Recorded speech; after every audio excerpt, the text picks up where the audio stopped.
So first of all, Fallout is obviously this very familiar world. It's this very popular world. But you guys are telling new stories, adding new characters. Why did you guys want to take this approach to telling the story in this way? It felt like the only way to do it because everyone's experience playing the game is a little different.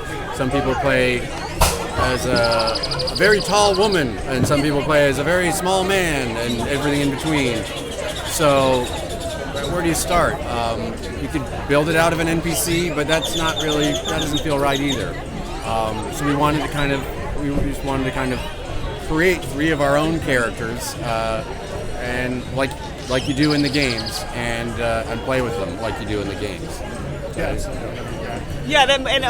Choosing characters that sort of manifested the central themes that we were most drawn to in Fallout. So we were definitely faithful to all of the social commentary that we saw in the games, and also we wanted to create 3 central characters that manifested what we think are 3 of the most interesting kind of factions within the games, which is the Vault Dwellers, a Brotherhood of Steel member, and the Ghouls, who, no one on the Wasteland is thinking about the Ghouls, but that in a way makes them the most sympathetic as an audience member or as a player.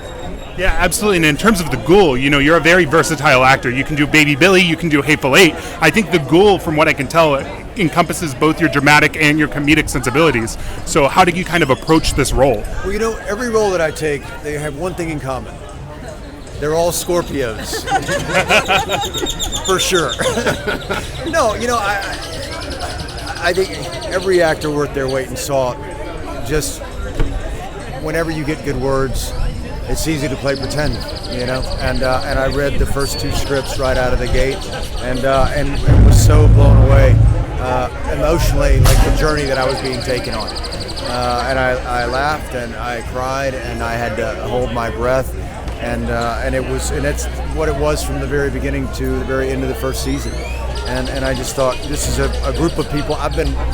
Geneva and I have done a movie together before, Tomb Raider. And I've been a fan of Graham's and such a big fan of Jonah's for such a long time that I was just grateful to get the invitation to go on this journey, and really proud of it. Yeah, absolutely. Well, thank you so much for your time. Can't wait to see